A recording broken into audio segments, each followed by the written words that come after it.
The stories we hear about ancient Egypt, the Nubian kingdoms, or the kingdom of Aksum are all fascinating tales of great rulers. Magnificent architecture, cultural achievements, and military prowess.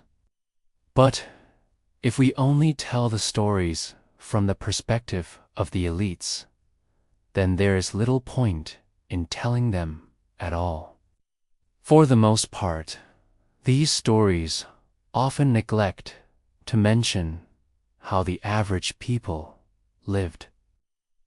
I am, of course, talking about the hard lives of the common folk, their social standing, their contributions to the civilization, and how they eventually brought it to its knees. It is quite interesting to note that none of these three civilizations collapse due to external factors such as climate change or invasion by nomadic tribes. Rather, each of these powerful states collapsed from within due to the actions of the commoners. In this video, we will explore how the average citizens brought down three of Africa's mightiest empires. Before we get into it, please take the time to subscribe and turn on notifications so that you don't miss out on any of our videos. If you enjoy reading, check out the news in the description below for more insightful stories about Africa. With that said, let's begin our journey back in time. We will start with the collapse of ancient Egypt. We all know how incredible ancient Egyptian society was. We marvel at the massive pyramids and the astonishing engineering skills that went into building them. However, what we often forget is that not everyone who lived during the era were treated equally. While the pharaohs lived lavish lifestyles, ordinary Egyptians struggled just to survive. Life as a peasant in ancient Egypt was tough. The majority of the population worked as farmers, growing crops like wheat, barley, and flax on the banks of the Nile River. They grew these crops to feed themselves and pay taxes to the state in the form of grain. The work was backbreaking and the hours were long. Farmers had to water their fields manually, and they relied on the annual flooding of the Nile to make their crops grow. If the Nile didn't flood, there would be no rain and their crops would die. This meant that food was often scarce and malnutrition was widespread among the peasantry. To make matters worse, the Egyptians had a hierarchical society, and as a result, peasants were at the bottom of the social order. They had very little rights and were at the mercy of the government officials who collected their taxes. Things got even worse during the later periods of ancient Egypt, when foreign rulers took over the country. For example, the Persians, Greeks, and Romans all tried to control Egypt, and they imposed heavy taxes on the peasants to fund their armies and their projects. All of these hardships led to unrest among the population. Peasants began to question the system that kept them in poverty, while the elites enjoyed great wealth. This discontent eventually boiled over and led to the collapse of the Egyptian civilization. There are many theories out there about why ancient Egypt fell apart, but most historians agree that internal strife played a major role. Here is one such example. During the reign of Cleopatra, Egypt was ruled by the Greek language and culture. As a result, many Egyptians felt alienated from their own culture and traditions. This led to a revolt against Cleopatra and the Ptolemaic dynasty in 332 BCE. Although the revolt failed, it showed that the people were becoming increasingly discontented with the way they were being ruled. Eventually, the Roman Empire annexed Egypt, and Cleopatra died by suicide after losing a battle against Octavian, who would later become the first emperor of Rome, when Egypt was incorporated into the Roman Empire. The conditions for the peasants became even worse. They were exploited for their labor, and many of them were killed in the process of building Roman monuments. Over time, the Egyptian civilization as we knew it ceased to exist. The Romans didn't understand or care about Egyptian culture. Instead, they imposed their own culture on the people and drained the country's resources. Eventually, Egypt was completely Romanized. So you can see how the struggles of the everyday Egyptian ultimately contributed to the end of their civilization. Let's now travel south to the kingdom of Nubia. Most people don't know much about Nubia, but it was actually a powerful kingdom located in what is now northern Sudan. Nubia was situated along the Nile River and was strategically important because it controlled the trade between Egypt and sub-Saharan Africa.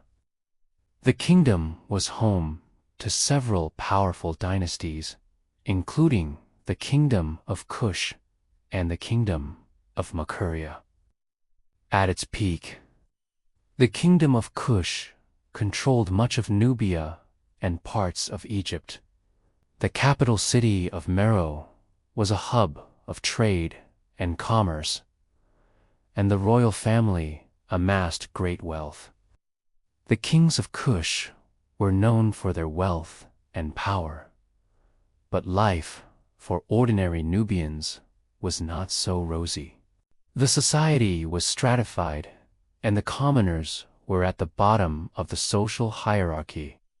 The commoners were mostly farmers and traders who paid taxes to the king in order to use the land and engage in commerce. The king also had a standing army, which the commoners had to support through labor and taxes.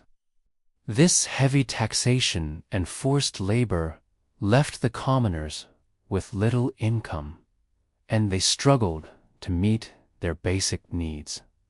Additionally, the Nubian kings were notorious for their love of luxury. They built large palaces and required expensive goods from across the empire. This placed an even greater burden on the commoners who had to produce and transport these goods. To make matters worse, the Nubian kings often went to war with neighboring kingdoms, which resulted in the loss of life and property. The commoners bore the brunt of these wars, as they were the ones who fought in the battles and suffered the casualties. By the 4th century CE, the kingdom of Kush began to decline due to several factors. One of the main reasons for the decline was the increasing pressure from the kingdom of Aksum. As the kingdom of Kush was being weakened by internal strife. Aksum took advantage of the situation and invaded Nubia. The commoners were caught in the middle of this conflict, and they suffered greatly as a result.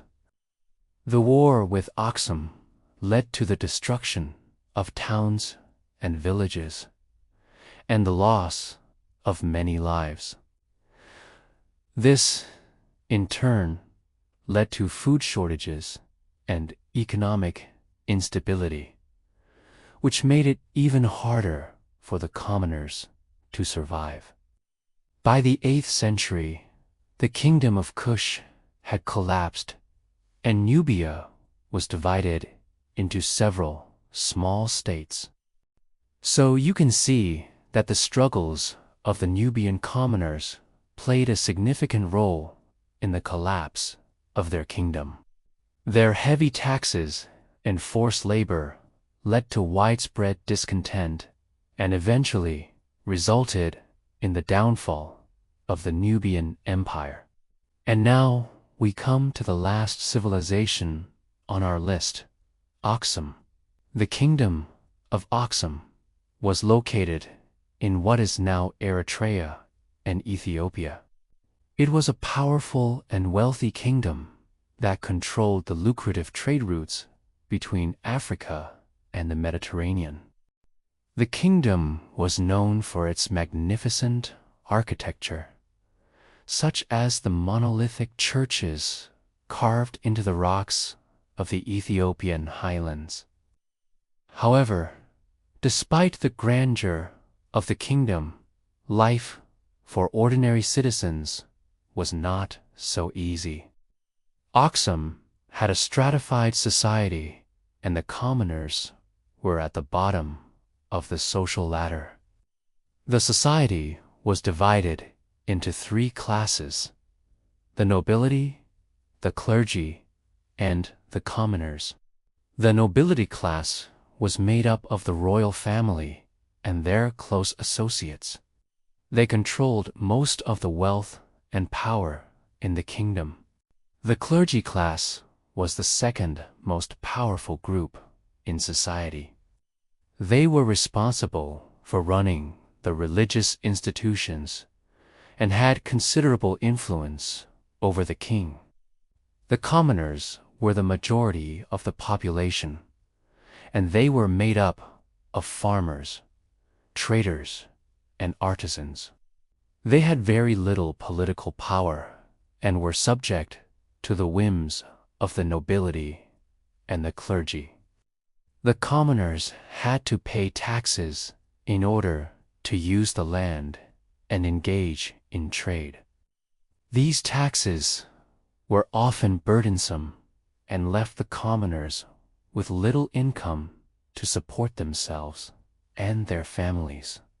Additionally, the Aksumite kings often went to war with neighboring kingdoms, which resulted in the loss of life and property.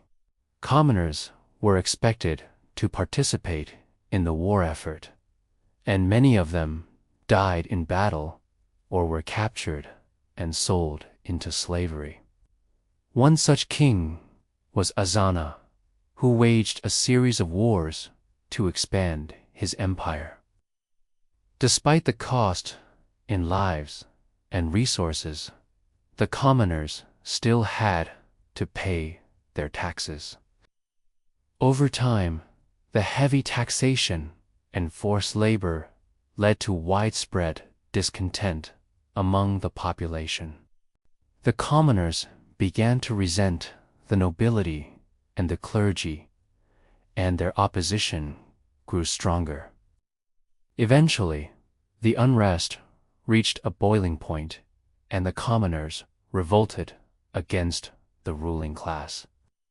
This led to a period of instability and civil war in Aksum. The kingdom was divided into several factions, and the commoners were able to gain some concessions from the nobility and the clergy. However, the kingdom was never the same again. It declined rapidly, and by the 9th century it had collapsed entirely. So you can see that the struggle of the average citizen played a major role in the fall of the Aksumite Empire. Their resentment towards the ruling class and their desire for a more equitable society ultimately led to the downfall of the kingdom. Thank you for watching this video. We hope you enjoyed learning about the untold stories of Africa's ancient civilizations and how the average citizens brought down three of Africa's mightiest empires. Please take the time to subscribe and turn on notifications so that you do not miss out on any of our videos. If you enjoyed this video, please give it a like and share it with your friends. If you have a video suggestion, leave it in the comment section below. We look forward to hearing from you. Thank you once again for watching, and we'll see you in the next video.